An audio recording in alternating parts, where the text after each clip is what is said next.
Chapter 31. Day 3. 1900 hours. Oh man. Pag whined at the sight of the gigantic beast. Oh man, oh man, oh man. It's okay, buddy, Cameron reassured him. We haven't come all this way for nothing. We're going to be okay. We're going to fuck that thing up! Gino growled as he gripped his massive axe. It has no chance in hell! We got this! We must have faith, Bernard encouraged. God will deliver us. Floof looked up at the sun and closed his eyes. He sighed as he stood in the shadow of the beast, fearful of the coming battle. He didn't see them surviving, not after fighting a level 20 monster the size of a building.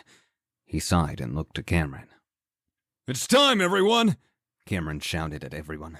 Give it all you got! Magic blasts suddenly flew toward the monster, and guns began firing as fast as they could. The calamitous Rexus lumbered forward, unfazed by the barrage of attacks, and unleashed one of its fire blasts. The concentrated pillar of fire rocketed forward and consumed everything in its path. Cameron watched in disbelief as 4 of the Slayers, including Horton in his exosuit, were consumed by the flames, killed instantly. Their bodies reduced to ash, which blew away with the wind, stirred up from the sudden massive release of energy. Shit! Stephen screamed as he fired his minigun. Spread out! Don't stand together! Everyone followed his orders and started running in all directions. For a moment it was chaos. People were running into each other and cursing at their party mates. Cameron watched as tempers flared, fueled by the fear of the calamitous Rexus. He gritted his teeth and fired his ethereal cannon. The blast of blue energy rocketed toward the calamitous Rexus and dispersed as it slammed against its scaly-plated body. Cameron frowned with dismay as he noticed that the damage that should have been done had halved. He inflicted 250 points of damage instead of 600. When he saw that, he realized he was in for a long fight. Don't hold back, Cameron resolved. Give it all you got!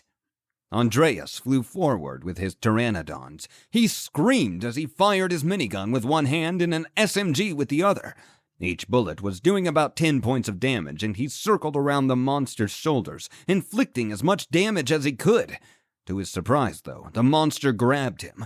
Andreas screamed as the hand clamped around him, crushing his body. The pteranodons let go and began striking at the hand that encased their master, but they were quickly swatted away.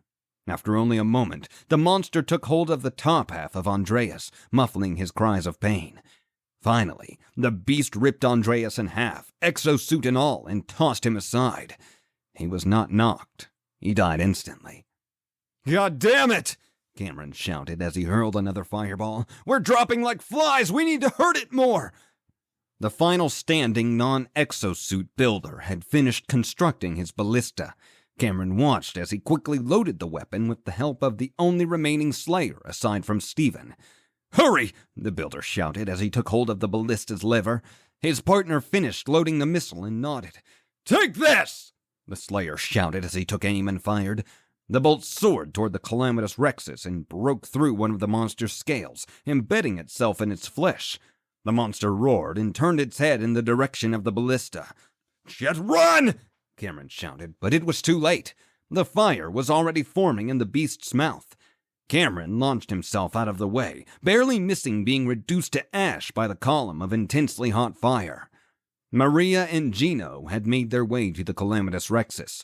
Maria was darting in all directions, avoiding tail whips and stomps with her rocket maneuvering system, unloading her weapons on the monstrous creature. Gino was working fervently, hacking away at whatever he could get to, while taking care not to harm himself. The tail! Maria screamed as she rocketed between the monster's legs and fired her guns up at its nutsack. Focus on the tail! Gino nodded and rushed to the beast's rear appendage. It wasn't covered in scales like the rest of its body. He grinned and heaved his axe, sinking the blade deep into the monster's flesh. The monster grunted and shifted its position, but Gino anticipated the movement and avoided any danger. He ripped his axe from the tail and hacked again, this time hitting bone. The monster roared and searched for its attacker, but couldn't find Gino. Roll! Gino bellowed. If I keep rolling and stay behind it, it can't hurt me! Floof and Bernard ran side by side and finally approached the tail of the monster with Gino. By then, the calamitous Rexus was thrashing its tail wildly and stomping all around, trying to rid itself of the vermin gathering beneath it. Chop the tail!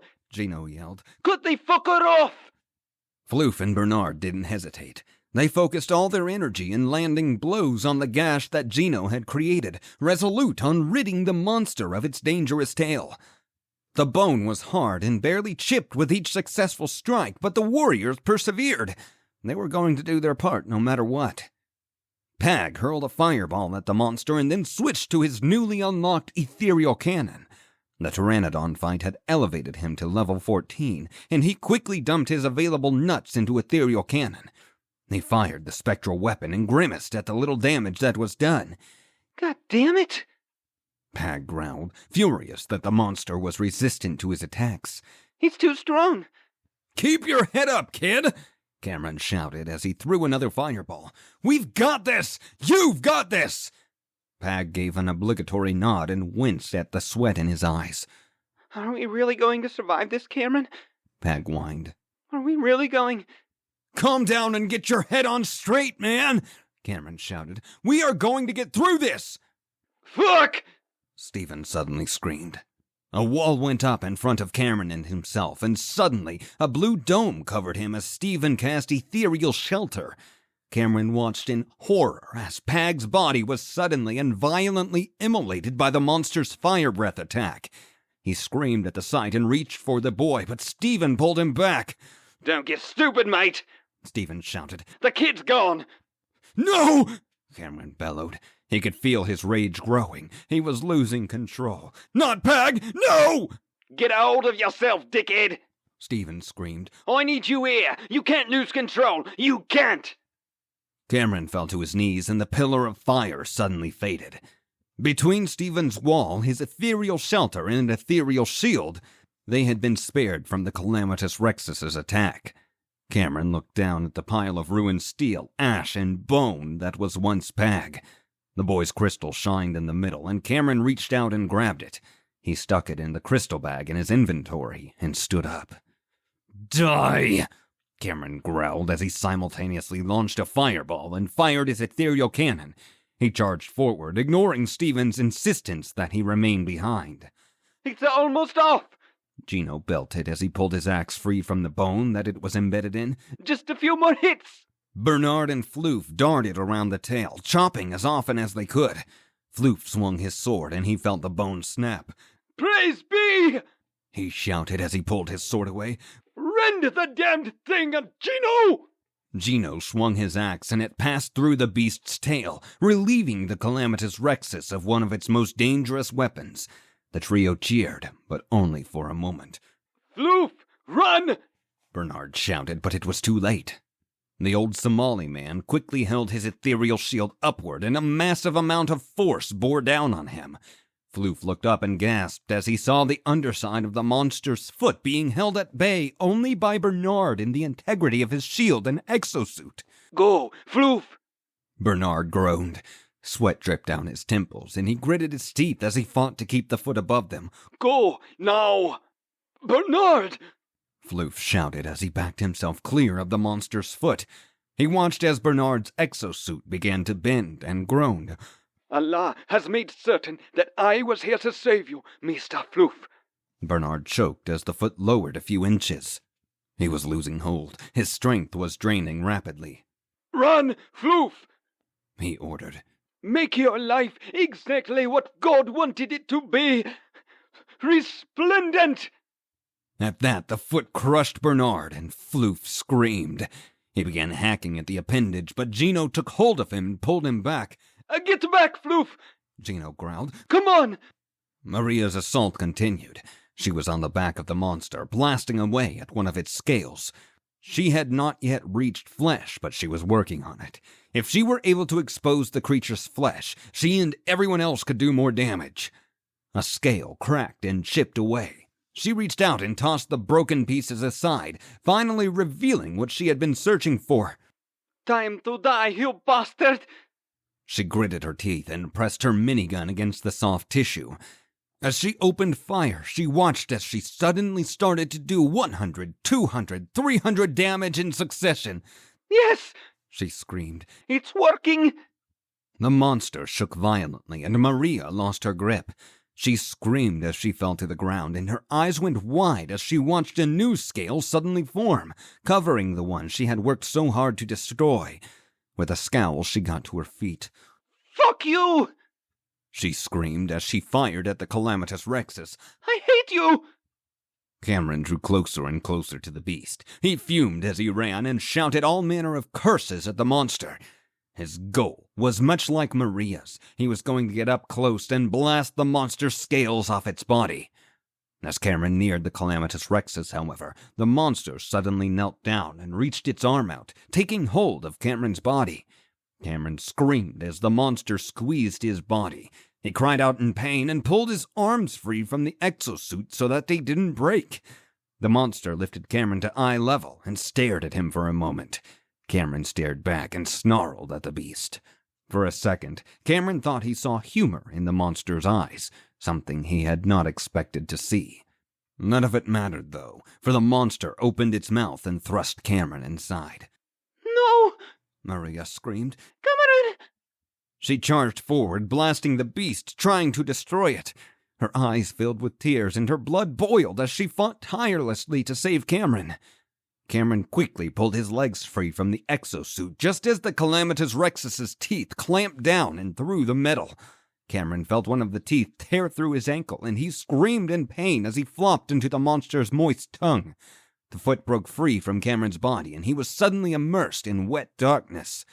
Cameron charged a fireball, and it illuminated the inside of the monster's mouth.